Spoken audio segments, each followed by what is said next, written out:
Oke, jadi hari ini kita bahas soal motor DC. Tapi bapak-bapak di kuliah yang lalu juga udah belajar dua jenis motor yang sebelumnya, yaitu motor induksi dan motor sinkron ya istilahnya ya, sinkron, induksi, dan DC. Itu kira-kira tiga mesin listrik yang kita punya kategorinya, walaupun ada subkategori lagi ya. Eh, nah ini Pak Michael baru bergabung ya dengan kita.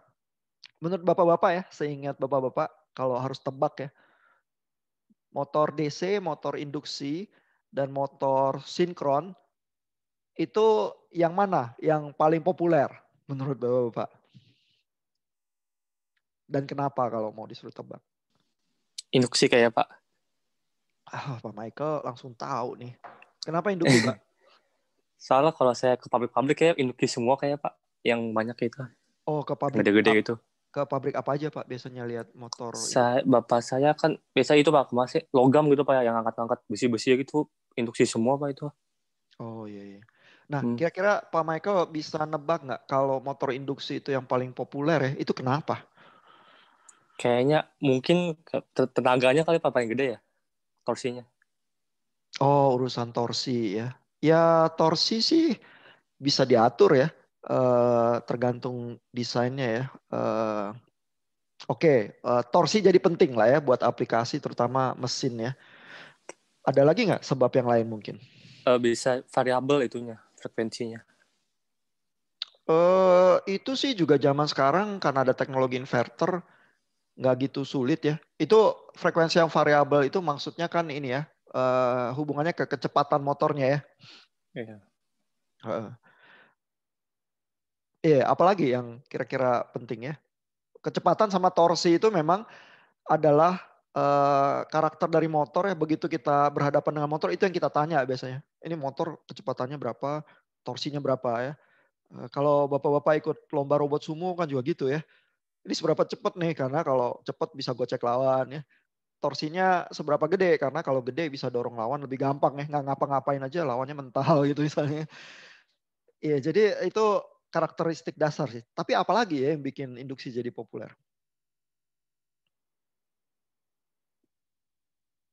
Kebayang nggak? Ya, jadi kalau motor induksi ya sama motor sinkron itu listriknya yang masuk itu AC atau DC? AC Pak. AC.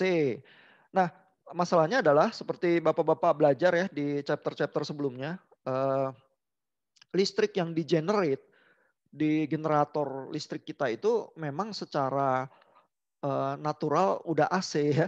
Karena ya bisa sih generate DC ya, tapi kan buat distribusi dan lain sebagainya, transmisi listrik itu lebih lebih menguntungkan ya, rugi-ruginya lebih kecil ya.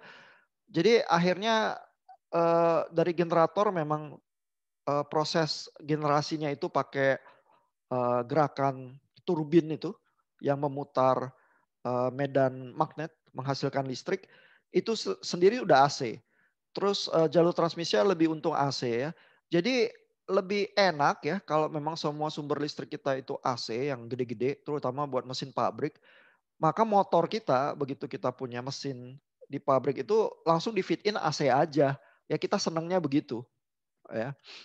Nah, jadi tidak heran bahwa motor induksi itu lebih lebih populer ya, atau motor AC lah dalam hal itu. Motor DC biasanya jadi populer karena kalau sumbernya itu baterai. Ya jadi kalau sumbernya memang udah DC ya secara natural kita pinginnya motornya itu yang bisa disuplai DC gitu ya. Tapi zaman sekarang ada motor universal sih yang bisa AC bisa DC juga ya. Tapi secara pengelompokan klasik memang kita punya motor AC sama motor DC. Nah motor AC itu sendiri kan ada dua ya, yang induksi dan sinkron ya. Menurut bapak-bapak yang lebih populer yang mana, yang induksi atau yang sinkron?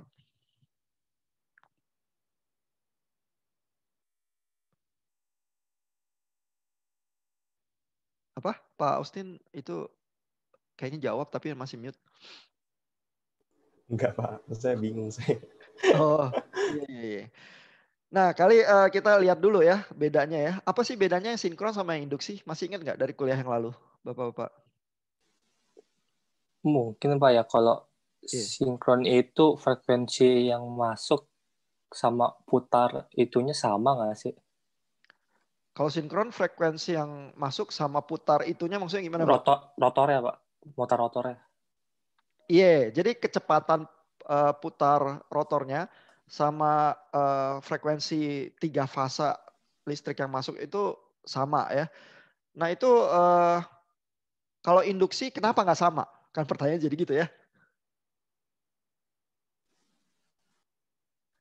Kalau tuh, kalau gimana ya? Kalau induksi nggak sama itu gak kayaknya kan, aduh, kalau sama dia kayak nggak bisa. Aduh, saya bingung juga gimana, Pak. Nah, Ya, iya, aja iya, deh. iya. Nah, biasanya gitu ya. Sampai chapter ini pertanyaan-pertanyaan basic kayak gitu tuh masih masih agak bingung ya. Jadi makanya saya sediain juga film tentang motor induksi sama motor sinkron ya di Learn ya. Ini kita lihat yang motor induksi ya, karena ini memang yang paling populer nih, lebih populer dari motor sinkron ya. Coba kita renungkan lagi cara kerjanya sedikit ya. Ini kan cuma 4 menitan videonya. Terus kali kita bisa jawab itu kenapa ya motor induksi itu nggak sama kecepatannya dengan listrik yang masuk ya frekuensinya. Lalu kenapa itu jadi populer ya? Itu pertanyaan kita ya. Kita coba lihat filmnya.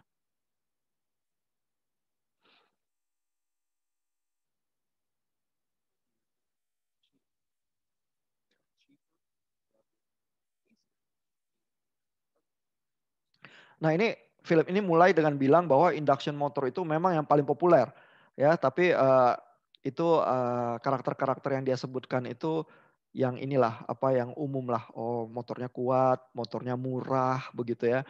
Tapi kan kalau kita engineer kita jadi tanya ya kenapa kuat dan kenapa murah ya. Itu yang jadi pertanyaan kita. Coba kita lihat lagi ya.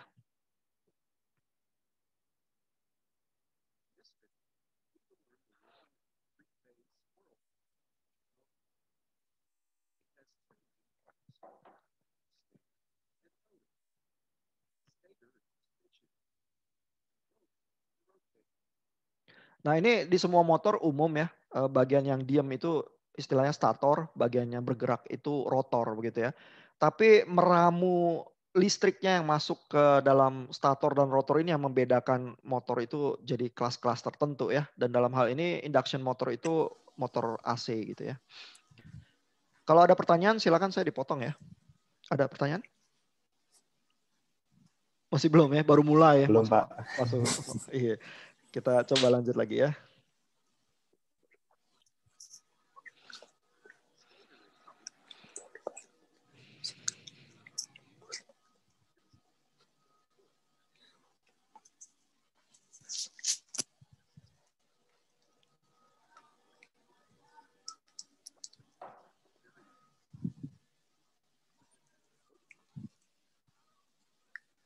Nah, jadi ya bisa dibilang rohnya mesin listrik ya adalah medan magnet yang berputar ini.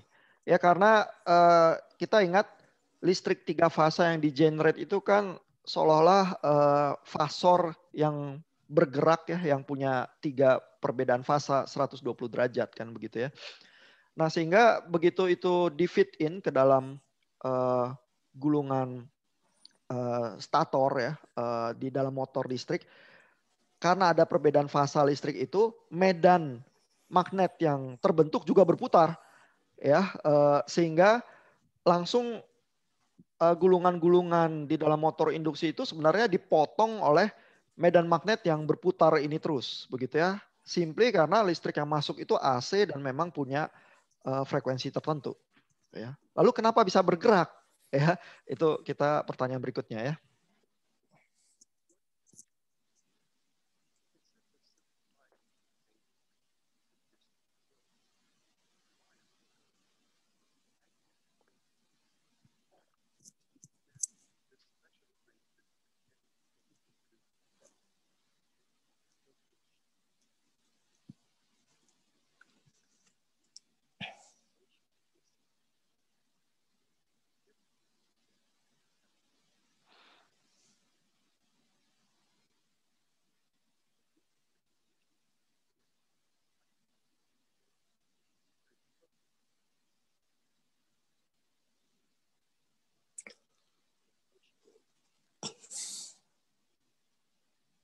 Nah, Ini ilustrasinya menunjukkan ya bahwa ini hukum fisika biasa ya, Bapak-bapak udah belajar juga di kuliah fisika.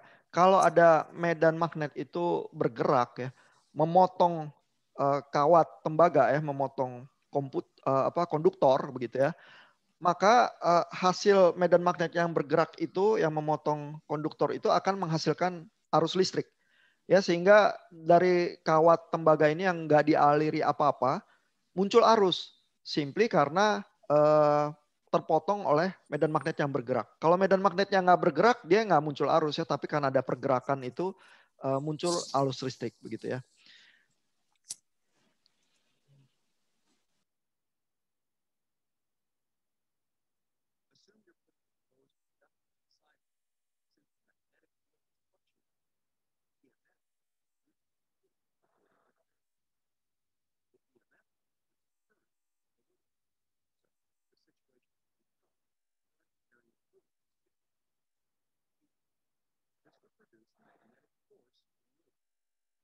Nah, jadi masalahnya adalah selalu ada gaya baliknya ya, arus yang muncul ini di kabel, tapi kabelnya memproduksi bersifat loop ya, looping begitu ya. Itu akan menghasilkan electromagnetic force lagi ya. Ada gaya magnet lagi yang muncul gara-gara ada arus yang mengalir di loop kawat ini begitu ya. Sehingga kalau ada electromagnetic force ini akan menghasilkan gaya gerak ya yang memutar rotornya itu ya. Jadi kawat polos dipotong oleh medan magnet yang berputar, timbul arus, tapi arus yang mengalir di dalam medan magnet timbul gaya. Begitu ya, dan gaya ini yang mendorong rotornya jadi bergerak begitu ya.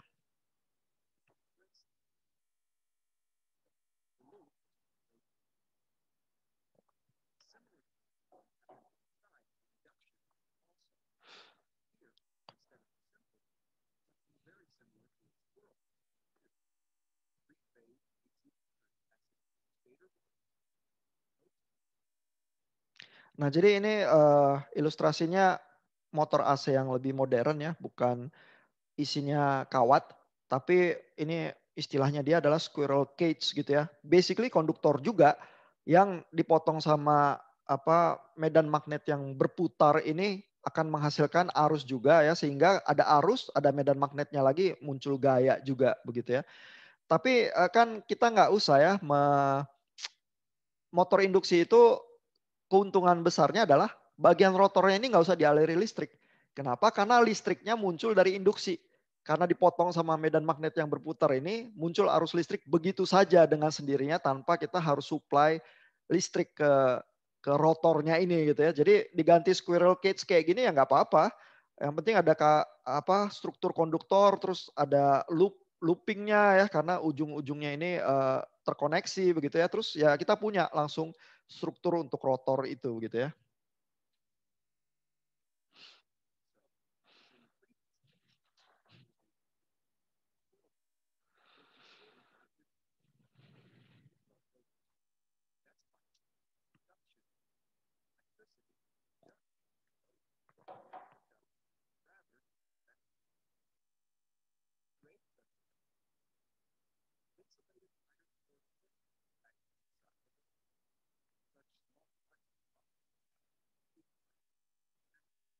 Nah, ini problem lain ya. Bapak juga udah belajar di kuliah yang lalu ada eddy current, itu arus yang berputar di dalam bongkahan konduktor ya, menghasilkan panas sehingga energi itu terbuang ya. Ini tekniknya untuk mengatasi eddy current, jadi ada konduktor yang berlapis tapi tipis disisipkan gitu ya, sehingga bukan satu bongkahan konduktor yang besar yang menghasilkan arus itu lebih panas ya, lebih cepat, sehingga eddy current loss itu bisa dikurangi gitu. Ini teknik-teknik detail untuk bikin motornya jadi lebih bagus sih. Tapi prinsip kerja motor induksi yang sederhana itu seperti itu. Tinggal masukin tegangan listrik atau arus listrik yang berputar begitu ya, 3 fasa sehingga menghasilkan medan putar. Lalu konduktor kosong yang nggak dialiri listrik itu karena dipotong oleh medan magnet berputarnya muncul arus listrik sehingga ada arus, ada medan magnet berputar, rotornya ikut berputar begitu ya.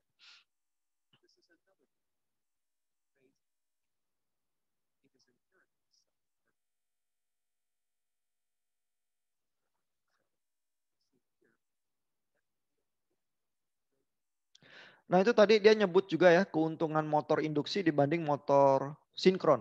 Motor sinkron juga AC, tapi bagian rotornya itu dikasih listrik juga gitu ya. Nah motor sinkron itu nggak bisa self starting karena dia kan kecepatan medan putarnya sama kecepatan rotornya sama ya. Jadi kalau medannya udah berputar duluan, terus rotornya diem gitu ya, dia nggak bisa ngikut gitu ya karena maunya sinkron. Jadi itu harus ada di jump start gitu ya kalau motor sinkron itu untuk supaya rotornya punya gerakan awal terus nanti ngejar ikut sama medan putarnya. Kalau motor induksi nggak usah. Ya jadi dari sisi starting lebih simpel sedikit karena nggak usah ada rangkaian jump start atau apa begitu ya. Justru karena rotornya itu kecepatannya beda sama medan magnetnya, justru muncul arus ya karena jadinya rotornya kena potong oleh medan putarnya dan karena itu bergerak pelan-pelan maju gitu ya. Jadi dari segi desain tuh jauh lebih sederhana motor induksi ya.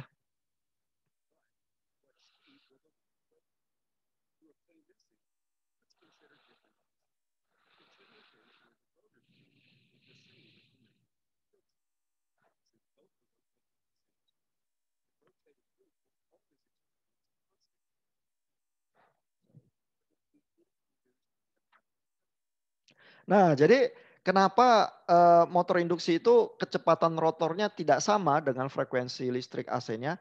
Karena kalau kecepatannya sama, medan putarnya sama rotornya sama, berarti konduktornya itu nggak dipotong lagi oleh medan magnet yang berputar. Kan sama, begitu ya, gerakannya sama kecepatannya. Nah, kalau nggak dipotong lagi berarti arusnya nggak muncul, ya arus induksinya itu yang di kawat konduktornya itu.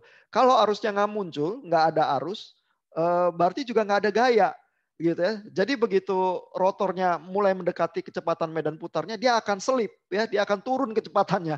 Supaya kalau turun kecepatannya terus ada perbedaan, kawat konduktornya mulai kepotong lagi ya, karena medan putarnya kan lebih cepat gitu ya. Sehingga kecepatannya tuh naik lagi. Tapi proses itu tuh terjadi terus menerus ya, sehingga selalu terus menerus ada selip kecepatan itu antara rotor dengan kecepatan medan putarnya. Sehingga motor induksi itu kecepatan sama dengan frekuensi listrik AC-nya ya. Karena terjadi listriknya itu mengandalkan proses induksi itu ya.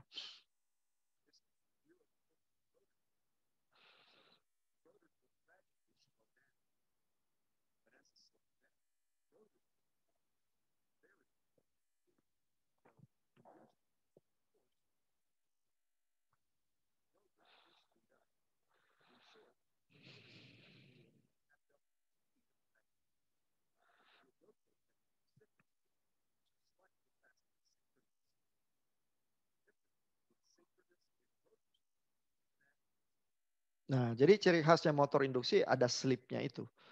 Ya, jadi begitu ya kurang lebih cara kerjanya motor induksi ya. Nah, sekarang coba kita jawab lagi pertanyaan itu tadi ya. Kenapa motor induksi menjadi motor yang paling populer?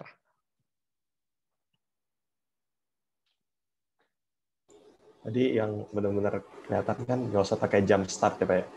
Jadi Yeah. itu kuat. Kalau tadi ngomongnya kuat sama di awal video disebut kuat sama lebih murah kan ya? Kuat sama murah ya motor induksi ya. Iya. Maksudnya tetap lagi. Tapi kenapa jadi lebih murah ya? Motornya nggak usah digulung. Kenapa? Motornya nggak usah digulung kawat. Oh, rotornya nggak usah digulung kawat. Tapi sebenarnya yang Mantap. bikin desainnya sederhana adalah rotornya itu nggak usah dialiri listrik. Karena dia dapat listriknya tuh induksi. Ya, jadi biasanya kalau produk itu lebih murah ya, selalu adalah karena desainnya itu lebih sederhana sih. Kalau yang motor sinkron kan rotornya harus dikasih listrik AC, statornya juga dikasih listrik AC. Ya, kalau yang induksi itu nggak usah. Ya akibatnya jadi bisa pakai squirrel cage itu, ya nggak usah digulung itu istilahnya ya. Jadi kesederhanaan itu sih, motor induksi itu yang paling sederhana gitu. Jadi makanya paling populer. Ya. Apalagi kalau di pabrik yang tersedia listriknya adalah AC. Gitu ya. Nah yang jadi interesting adalah mobil kayak Tesla, pilihannya juga bukan motor DC, melainkan motor induksi. Padahal di dalam mobil secara natural sumber listriknya dia DC karena di mobil Tesla itu pakai baterai. Tapi even Tesla ya berarti lebih menganggap motor induksi itu keuntungannya jauh lebih banyak ya. Sehingga lebih baik dia dari baterainya itu dia pakai inverter ya, convert listriknya lagi ke AC ya untuk jalanin motor induksinya di mobil Teslanya gitu karena motor induksinya jadi lebih sederhana dan inverter itu ya oke lah zaman sekarang perkembangannya cukup baik, cukup banyak dan cukup apa secara teknologi tuh udah stabil gitu. Nah jadi motor induksi mungkin di masa depan ya kalau mobil-mobil listrik pilihannya juga selalu motor induksi ya maka akan jadi motor yang paling penting. Ya karena industri otomotif kita nanti itu bukan motor bakar melainkan motor listrik begitu ya. Jadi kayak robot sumo sama drone sama mobil kita teknologinya sama ntar kapan-kapan ya. Oke. Nah kita coba lihat motor DC ya. Menurut Bapak-Bapak motor DC itu lebih ribet atau enggak dari motor yang AC? Kayaknya enggak, kayak nggak tahu juga. Enggak tahu juga ya, coba kita lihat ya. Ini kita lihat cara kerjanya ya. Berarti kalau dia motor DC ya, dia mau supply-nya itu DC ya. Tapi kan kalau supply DC nggak ada medan putar ya artinya ya. Jadi dari mana dia menghasilkan putaran itu ya. Coba kita lihat ini saya pasang filmnya juga di Learn ya. Jadi bisa Bapak-Bapak nonton juga kapan-kapan kalau lupa. Tapi kita coba lihat dan kita diskusikan ya. Dia menjelaskannya seperti apa ya. Ini motor DC. Dan ini motor DC yang klasik ya. Yang pakai komutator ya. Jadi ciri khasnya motor DC yang klasik itu punya komponen yang disebut komutator ya. Coba kita dengerin pelan-pelan ya.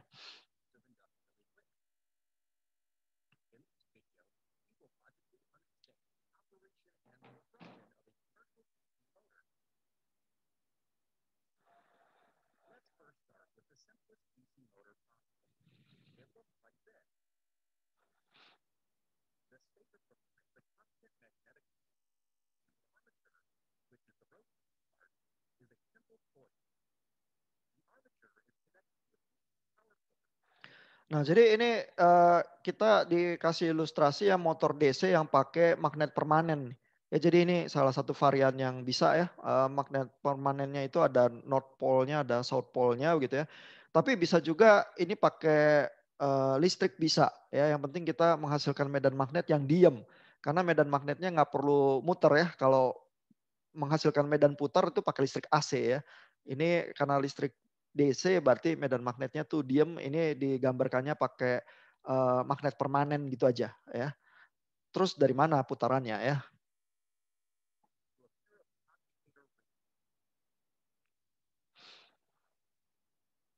Nah ini juga terlihat ya dipasang listriknya ke rotornya itu listrik DC juga ya.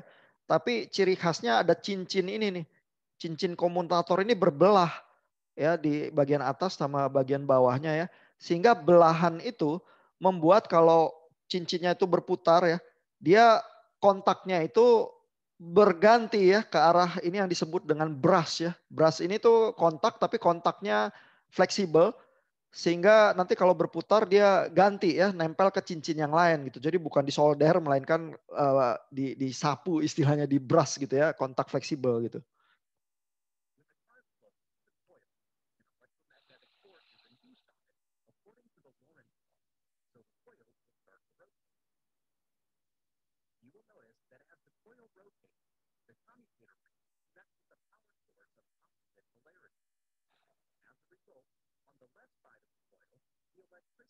Nah, jadi ini kan ada cincin belahnya itu ya.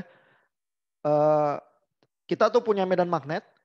Terus begitu dia aliri listrik DC, ada arus, ada medan magnet, timbul gaya.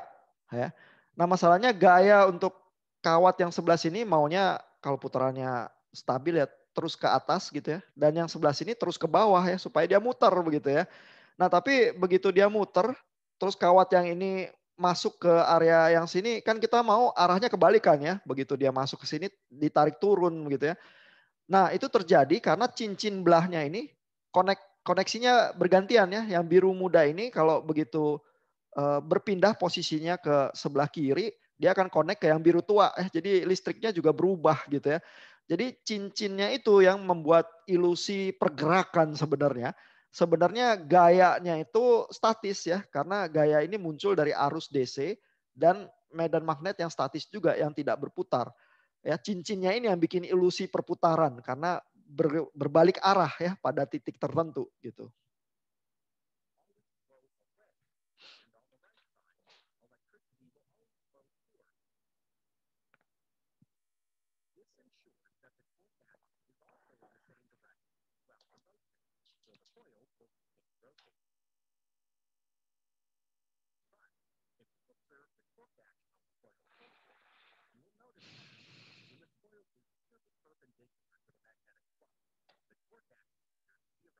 Nah, ini kan konstruksi yang paling sederhana lah ya.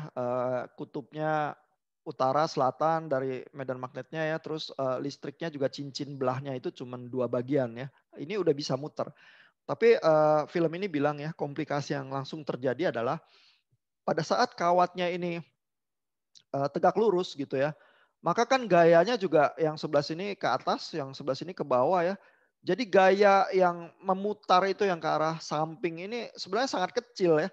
Jadi putaran motor DC yang semacam ini tuh akan tersendat ya. Jadi pas lagi mendekati atas ini agak pelan, terus zeng, zeng gitu ya, zeng gitu ya. Karena dia pola putarnya itu gayanya itu makin lambat pada titik tertentu ya. Nah ini bisa diatasi dengan cukup mudah dengan membuat ringnya itu punya belahan yang lebih banyak ya, misalnya 4 gitu ya.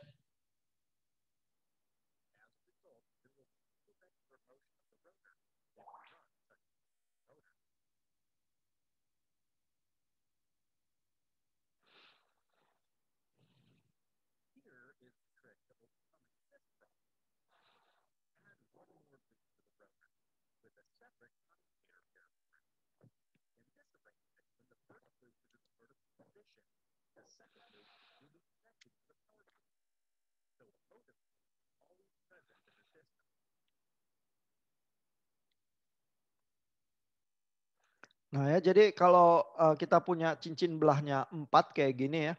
Kalau yang loop yang ini itu udah mendekati vertikal, gayanya udah lemah. Loop yang ini yang kick in begitu ya. Sehingga kita tuh selalu punya gaya yang lebih konstan begitu ya. Yang memutar motornya itu lebih rapi ya. Nggak tersendat-sendat begitu ya. Nah tentu 4 cincin belah yang 4 ini satu variasi aja kita bisa punya belahan cincin yang sangat banyak kalau kita mau begitu ya. Sehingga gerakan motornya itu lebih halus lagi begitu.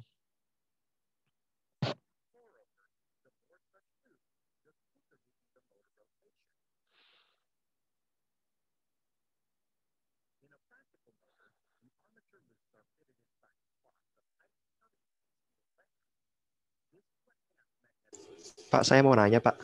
Iya, iya Pak. Gearbox-nya itu yang mana ya, Pak ya? Oh ini nggak bicara gearbox ya. Gearbox itu kan ini motornya doang nih. Kalau gearbox nanti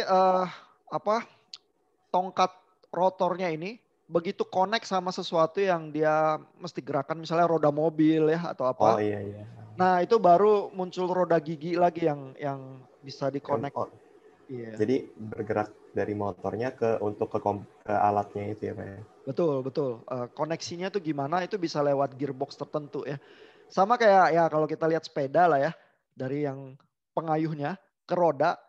Bisa aja pakai simpel satu rantai gitu aja ya kan. Tapi kan itu sepeda tua ya yang berat gitu ya kan. Cuman kalau sepeda modern kan ada gearboxnya ya. Yang ada roda giginya ya. Entah 2 tingkat atau 3 tingkat atau lebih. Nah itu begitu ada efek gearbox sepeda kita jadi lebih enteng ya, terutama kalau kecepatan udah tinggi dan seterusnya ya. Karena torsinya jadi besar. Ya, karena ada efek ukuran gearbox itu yang mengakibatkan torsi itu jadi besar ya. Jadi makanya kalau untuk robot sumo gitu misalnya ya, kan selalu kita pingin motor yang high torque ya. Tapi motor tertentu ya dengan daya tertentu ya pasti desain tertentu punya batasan-batasan torsi tertentu juga ya. Cuman begitu mau connect ke roda, kalau kita lengkapi dengan gearbox tertentu ya torsi itu bisa berlipat ganda. Ya, dan kan video-video YouTube itu memperlihatkan gearbox yang cukup kecil aja ya bisa sampai narik mobil gitu ya. Yang Bapak share kemarin ya Pak ya? Iya. Dan itu bahkan dia buat materialnya pakai 3D printer ya yang which is material 3D printer itu kan nggak kuat ya. Sebenarnya agak getas, gampang pecah gitu ya. Mungkin sih 3D printer dia rada bagus ya sehingga bisa menghasilkan yang kayak gitu. Tapi dia tuh mau secara ekstrim menunjukkan ya dengan mekanik yang sederhana bisa membuat motornya kecil aja kan itu ya. Kayak motor lemah gitu aja ya kan. Motor biasa tapi gearboxnya itu berlipat ganda gitu. Terus tahu-tahu daya tariknya itu sangat besar gitu ya. Jadi sebenarnya kalau menang robot sumo itu perlu mainin otak engineering yang kayak gitunya sih. Kalau cuma sekedar motor dia harganya 20 juta gitu misalnya terus kita mesti beli motor yang kayak gitu. Ya itu mah kurang asik ya. Dan ada kemungkinan sih motor itu diperlengkapi dengan mekanik gearbox tertentu ya untuk enhance torsinya dia ya. Yang bisa kita lakukan juga secara mandiri ya sebenarnya kita desain sendiri sih ya. Dan misalnya kalau untuk robot sumo kan yang dilakukan nggak mesti sampai narik traktor atau narik mobil ya. Yang penting saya bisa dorong benda yang beratnya 3 kali diri saya sendiri itu udah pasti menang tuh ya. Jadi challenge engineeringnya tidak sangat ekstrim dan besar, cuman kita harus tahu gimana tekniknya ya meningkatkan hal-hal itu gitu. Ya. Nah ini kita lanjut lagi ya. Dia tadi bilang rotornya ini, kawat rotor DC-nya ini bisa ditaruh juga di dalam semacam rumah konduktor semacam ini ya, bisa punya keuntungan sih ya. Jadi ini desainnya dari motor DC yang simple makin lama makin rumit ya untuk mengatasi berbagai problem yang bisa muncul ya. Kita lihat kisah tadi motor induksi nggak serumit ini ya. Ini tahu-tahu cincinnya yang cuma 2 aja jadi problem, terus jadi 4 gitu ya. Terus nanti kawatnya ditaruh ke dalam rumah konduktor supaya ada efek tertentu gitu ya. Jadi udah kelihatan ya motor induksi itu lebih simpel gitu ya. Tapi kita lanjut dulu lihat kisahnya sedikit lagi ya.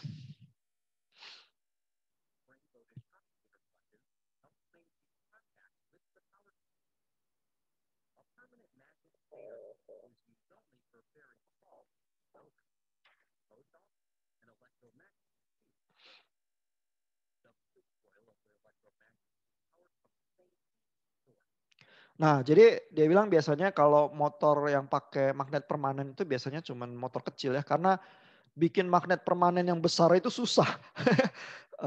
Cari material magnetiknya agak repot ya kalau motornya jadi besar ya. Kalau cuma buat mainan atau dinamo sih lebih gampang ya.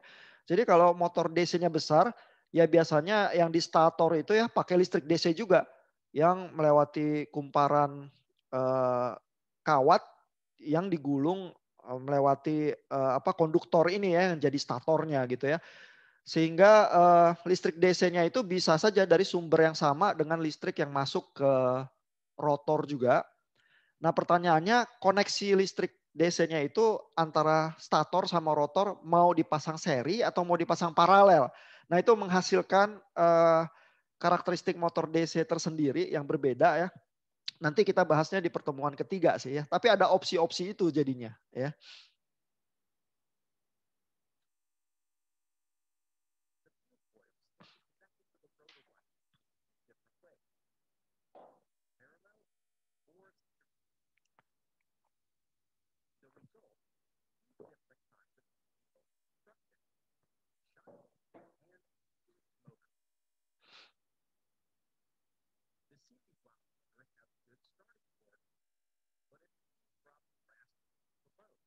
Nah ini sedikit ya dikasih tahu ya problemnya. Kalau kita koneksinya seri, ini selalu kurva antara speed sama torsi ya biasanya karena ini dua karakteristik yang paling penting dari motor. Speednya bisa tinggi, tetapi begitu torsinya, loadnya kita jadiin bebannya lebih berat ya, speednya langsung turunnya cukup drastis ya, kuadratis begitu. Ini menurut film ini itu karakteristiknya. Nanti kita lihat lagi ya bagaimana Chapman tuh menjelaskannya ya dan kenapa begitu ya.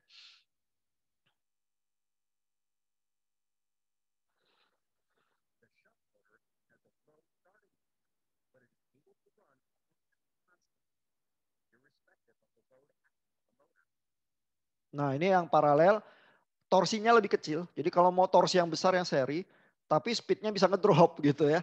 Nah kalau yang paralel, torsinya lebih kecil, cuman speednya tuh cenderung konstan ya. Memang sih kalau torsinya kita tambah, speednya lebih turun dikit, tapi nggak drastis kayak tadi ya. Jadi ada kompromi lah antara motor yang paralel sama motor yang seri. Sehingga orang juga mulai berpikir, oh kalau gitu kita mix aja ya motor seri dan paralel atau apa. Sehingga keuntungan keduanya bisa kita coba dapatkan ya. Dan kerugiannya juga nggak terlalu parah begitu ya. Jadi nanti di pertemuan selanjutnya kita akan bahas lebih detail ya problem-problem ini.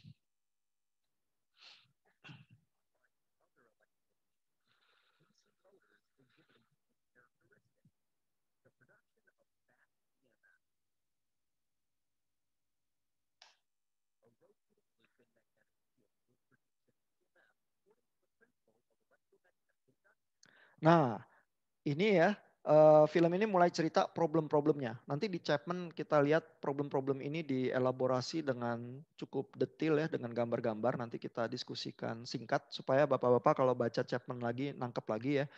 Tapi dia nyebut ya di dalam bagian ini bahwa kumparan yang dialiri listrik ya, terus ada medan magnet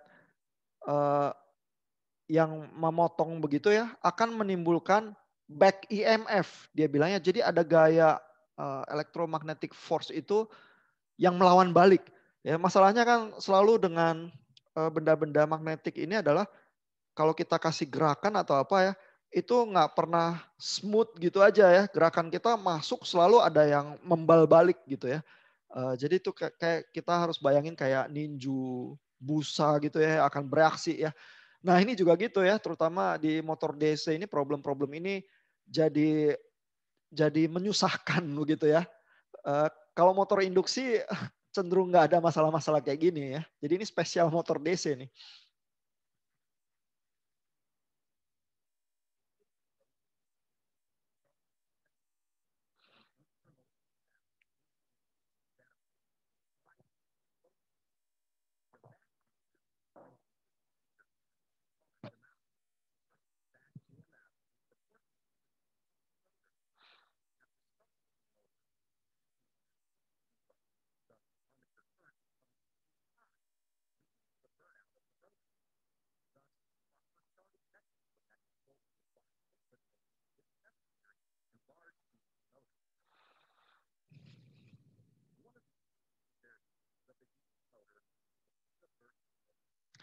Nah ya ini udah mau habis ya filmnya dan terakhirnya itu diceritakan bagaimana motor AC dan DC itu bisa dibuat sehingga universal gitu ya. Mau di-connect ke listrik AC atau DC dua-duanya bisa gitu ya.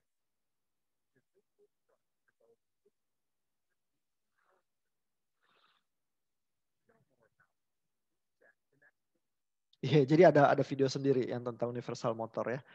Nah kita lihat jadi motor DC itu konstruksinya lebih ribet karena baik stator maupun rotor harus dikasih listrik DC. Ada pilihan seri sama paralel, sifat motornya sedikit berbeda.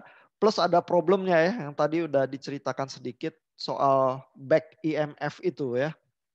Nah kita lihat dari ini ya, dari dari buku Chapman yang bapak-bapak bisa baca ya. Chapter 8 itu soal DC Motors ya. Di awal-awalnya Chapman tuh memberikan alasan-alasan ya. Kenapa DC Motors disukai atau tidak disukai ya. Coba kita lihat ya. DC motor katanya tetap juga masih populer, walaupun yang paling populer itu motor induksi ya. Karena katanya di mobil atau truk atau pesawat terbang, kebanyakan sistem listriknya adalah DC ya. Jadi benda-benda yang bergerak itu kan nggak bisa connect ke listrik PLN ya. Jadi yang lebih natural adalah kalau punya baterai ya. Dan kalau punya baterai ya kita mungkin kalau perlu motor konsiderasinya adalah mungkin pakai motor DC gitu ya. Lalu juga kata Chapman kalau situasinya memerlukan variasi speed yang besar, motor DC juga mungkin bisa dipertimbangkan begitu ya. Terus tapi di dalam penjelasan ini juga Chapman tuh bilang yang di dalam kurung ini ya, saking ribetnya penjelasannya ya, dia taruhnya di dalam kurung gitu ya. Tapi ini malah menarik nih ya, karena dia bilang hari ini today induction motors with solid state drive packages are the preferred choice over DC motors for most speed control applications. Ya jadi zaman dulu teknologi inverter itu masih susah ya. Jadi merubah dari DC ke AC itu susah. Tapi sekarang kata Chapman ya, karena teknologi inverter itu udah berkembang, sehingga yang jadi primadona untuk kebanyakan speed control applications ya. Dan mobil atau motor itu juga kita harus control speed itu dengan cukup handal gitu ya. Nggak bisa cuma running, speednya berapa aja, nggak apa-apa gitu ya. Itu nggak bisa kalau mobil atau motor gitu. Sehingga yang di prefer adalah induction motors. Ya jadi nggak heran misalnya Tesla itu pilihannya juga induction motors gitu ya, bukan motor DC ya. Nah tapi Chapman juga bilang, however there are still some applications where DC motors are preferred ya. Jadi ada bagian-bagian yang DC motor itu disukai, tapi sih mungkin kalau motor induksi itu makin lama makin penting ya, terutama untuk mobil dan lain sebagainya, lama-lamanya akan mendominasi si motor induksi sih. Ya. Nah, while DC motors are still quite common in certain applications, DC generators are extremely rare. Ya, jadi mesin listrik itu kan bisa jadi generator, bisa jadi motor ya. Nah, yang generator biasanya AC ya. DC itu sangat jarang. Kenapa? Karena kan kalau kita mengenerate listrik itu kan pakai turbin-turbin, memang secara prinsip itu pergerakan ya. Dan secara lebih natural menghasilkan listrik yang AC ya, yang juga bergoyang bersama turbinnya begitu ya. Perdebatan antara generator listrik DC sama AC itu terjadinya waktu zaman Thomas Alva Edison sama Nikola Tesla ya. Dan sudah definitif yang menang tuh Nikola Tesla ya, bukan Thomas Alva Edison, sehingga listrik kita kebanyakan di pembangkit dan di jalur transmisi itu AC begitu ya. Jadi sekarang ini perdebatan masa lalu nih. DC generators itu nyaris tidak relevan sama sekali lagi gitu ya. Nah, terus ini komentarnya ya.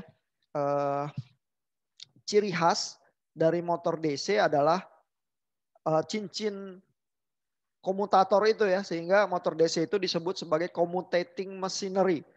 Ya karena yang membuat ilusi gerakan berputar itu adalah cincin belah itu tadi ya, yang berpindah koneksinya kalau rotornya itu bergerak begitu ya. Dan komutator ini juga yang jadi sumber banyak problem sebenarnya. Karena motor induksi kan nggak pakai komutator ya. Cuman DC itu harus ya, yang ya secara klasik lah. Sekarang sih ada ya yang dipakai di drone itu motor DC tapi yang brushless ya. Nanti mungkin minggu depan kita lihat cara kerjanya ya. Tapi udah nggak pakai komutator lagi karena komutator ini biang pusing gitu ya. Kalau buat motor DC ya. Tapi coba kita lihat ya kenapa itu jadi biang pusing ya. Ini Chapman nih menjelaskan nih di sini ya. Di awal nih gambar-gambar ini menjelaskan cara kerjanya motor listrik ya. Dan ini kelihatan karena gambar 2 dimensi itu susah ya, bukan ilustrasi film. Jadi Chapman itu menggambar misalnya kawat yang cross ini artinya listriknya masuk ke dalam halaman buku. Kawat yang dot ini artinya listriknya keluar dari halaman buku gitu ya. Terus kelihatan ini ada gayanya yang muncul karena arah arus listriknya. Terus dipotong dengan medan magnetnya gitu ya. sehingga gaya ini berlawanan, yang satu narik ke bawah, yang satu narik ke atas. Terus jadi komutatornya ini rotornya berputar begitu ya. Nah ini basically sama dengan yang di film ya. Jadi saya nggak bahas lebih lanjut ya. Bapak-bapak bisa cermati rumus-rumus matematikanya kalau mau gitu ya. Nah lalu juga Chapman itu menunjukkan juga bahwa ini flux yang terjadi ini bisa tersendat-sendat ya kalau cincinnya cuma 2 ya. Sama seperti film tadi itu juga ya. Sehingga gayanya itu juga bisa putarannya itu nggak halus ya. Sehingga bisa ada koneksi yang cincin komutatornya itu misalnya 4 belahan ya. Nah ini ada 1, 2, 3, 4. Lalu cincinnya ini brasnya itu nempel di keping yang A sama yang C. Nanti kalau berputar bisa pindah ke yang B dan D dan seterusnya ya. Jadi ini koneksi kawatnya digambarkan oleh Chapman juga di sini ya. Kalau mau menelusuri dan bikin motor sendiri gitu ya harus lihat koneksi kawat ini supaya nggak salah koneknya ya. Nah tapi juga Chapman bilang bisa cincin belahnya bisa berapa aja sebenarnya ya. Nggak cuma 4 semacam itu ya. Tapi itu alternatif yang kita punya ya. Jadi ini basically mirip sama film itu tadi sih. Nah saya ingin masuk ke sini nih karena Chapman tuh lebih detail ya di bagian ini. Ini diskusi tentang problem dengan komutator ya.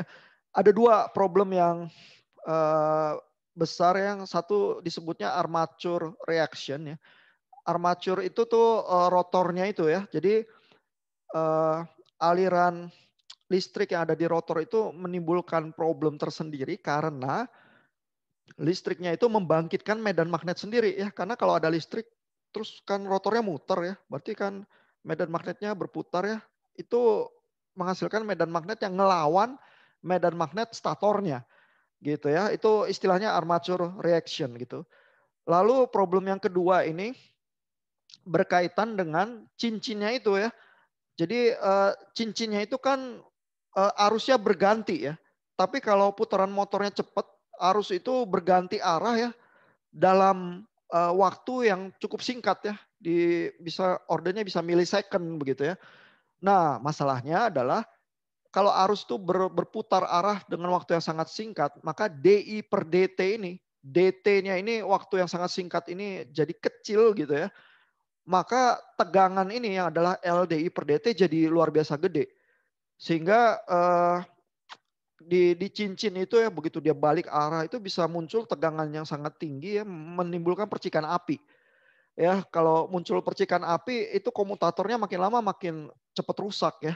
Jadi kelemahan utama dari DC yang pakai komutator itu ada di cincinnya itu ya. Nah, apa itu armature reaction ya? Nah, ini ada penjelasannya sih ya. Tapi penjelasannya pada intinya bilang ya bahwa armature windings ini yang ada di rotor itu ada gulungan kawat yang dialiri listrik menimbulkan medan magnet.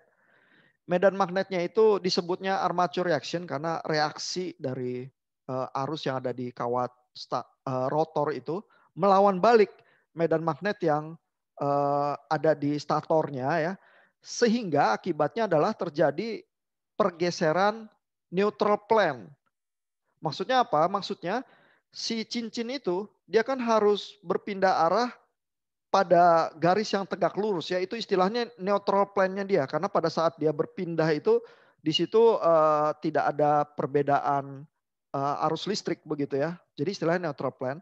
Nah, masalahnya karena ada gaya balik yang melawan ini ya, medan magnet yang melawan ini, neutral plane ini bisa geser.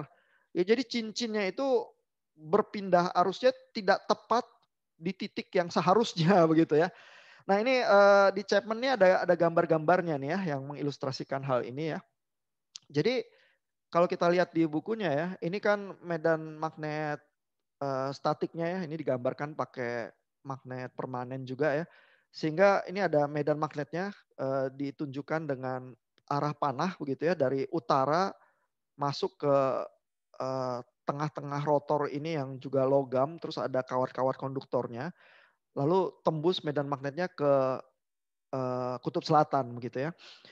Nah, masalahnya adalah gulungan kawat ini ya, kawat-kawat ini yang di sini ini dot sehingga listriknya keluar, terus di sini cross listriknya masuk ke dalam halaman buku ya.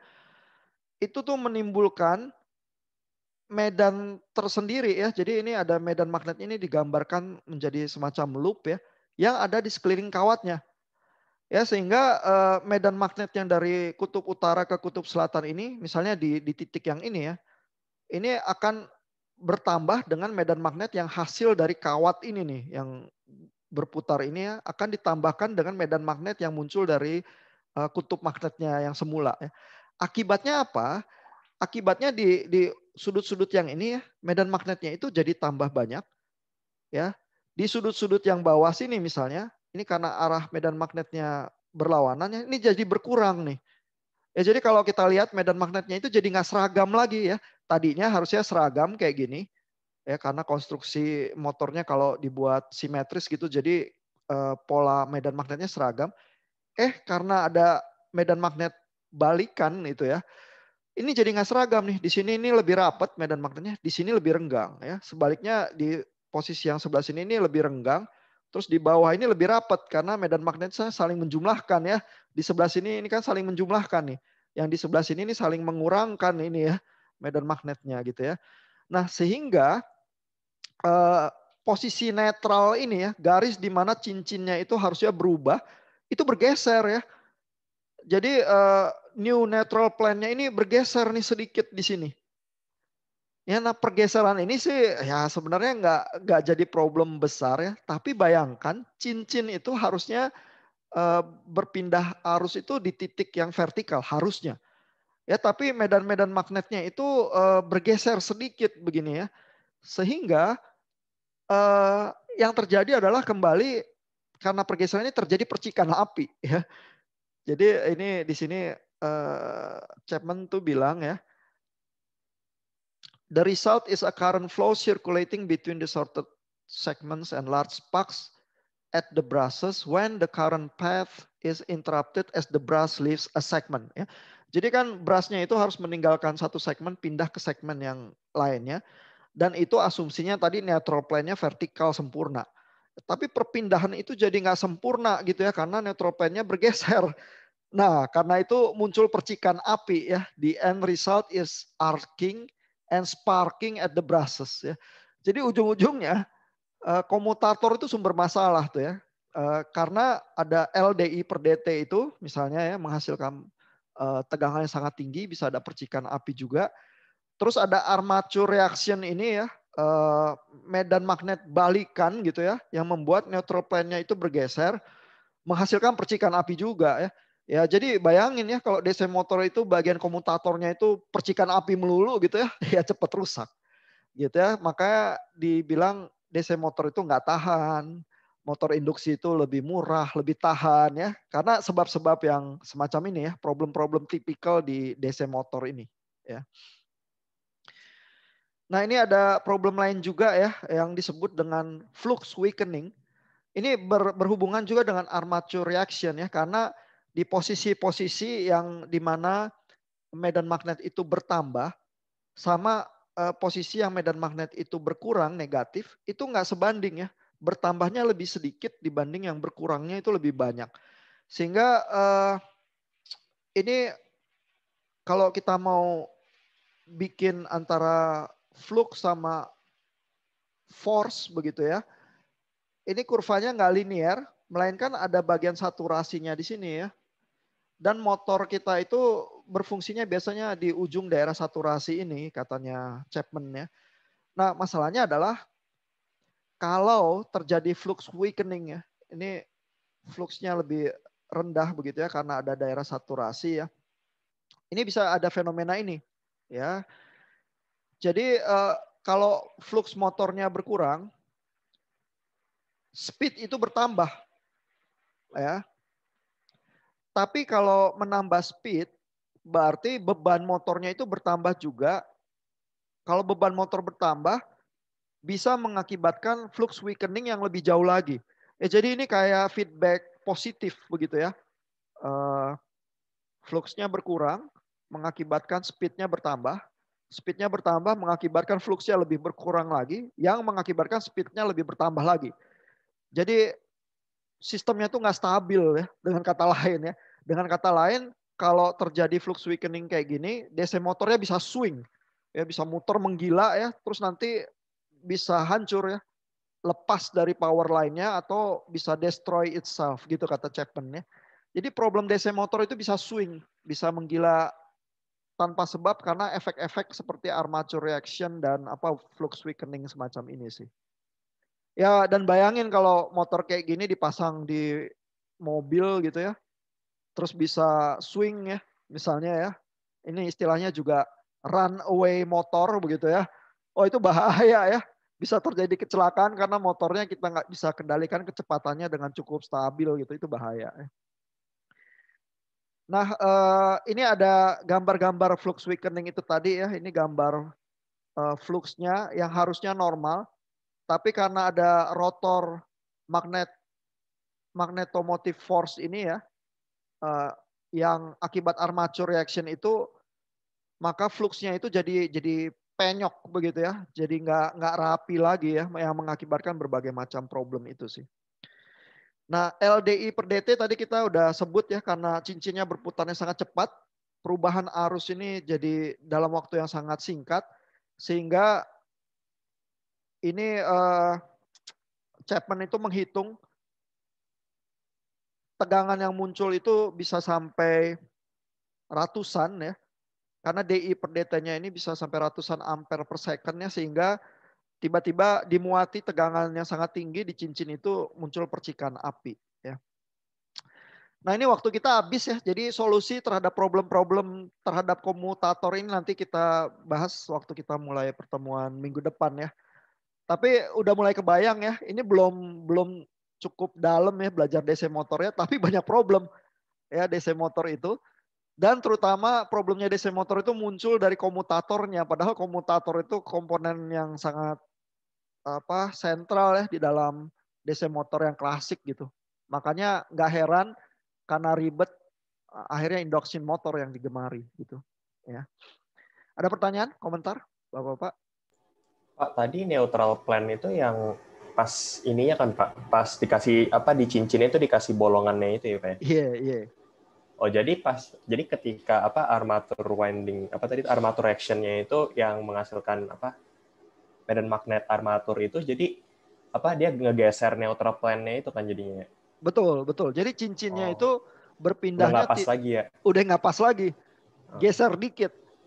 Ya. Nah, geser dikit ini masalahnya timbul percikan api ya. Percikan api itu sih yang ngerusak cincinnya gitu kalau kita nggak kuasai. Jadi teknik-teknik solusi terhadap problem ini biasanya berusaha mengembalikan neutral plane-nya ini ya supaya balik ke yang semula ya.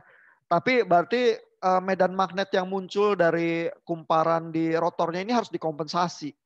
Ya jadi ada dua cara lah yang umum yang disebut Chapman, nanti kita bahas minggu depan ya.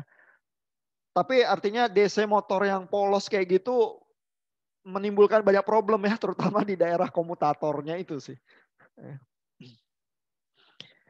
Ada pertanyaan lagi? Ya jadi kalau soal ujian sih, kalau soal dari saya biasanya sih menanyakan soal problematika DC motor itu ya, karena ya kalau sampai harus berhadapan dengan DC motor agak penting juga tahu problem-problemnya ya. Mungkin kalau ada hitungannya simple, nanti bapak-bapak lihat aja contoh-contoh hitungan di Chapman ya. Tapi buat saya lebih penting punya instingnya sih terhadap problematika motor yang dihadapi itu ya. Karena siapa tahu kapan-kapan main robot atau main drone atau apa berurusannya sama motor DC sih. Pertanyaan Pak Michael udah ngelepas mic? Ya. Pak, itu kalau DC motor ada inrush current Pak ya? Apa semua motor ada Pak? Gimana Pak? Coba lagi Pak. Inrush current. Apa saya kurang nangkep? Inrush current Pak. Inrush current? Iya. Itu maksudnya apa ya Pak ya? Kan biasanya kan kalau kita baru nyalain tuh Pak ya, harusnya tinggi banget gitu. Oh, waktu starting itu ya? Iya, maksud saya DC tuh begitu juga gak sih? Ya, DC problemnya macam-macam ya. Terutama tergantung dari koneksinya dia paralel atau seri ya. Nanti kita bahas di pertemuan selanjutnya ya. Karena kelakuannya jadi agak beda ya. Ada motor-motor yang cenderung punya bahaya swing tertentu ya. Iya tergantung koneksinya sih Pak. Nanti kita bahas lebih detail ya di pertemuan berikutnya ya. Ada pertanyaan lagi?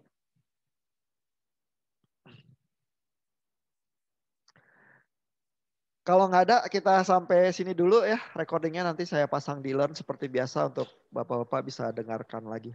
Thank you Bapak, selamat Terima istirahat. kasih Pak Ihan. Terima kasih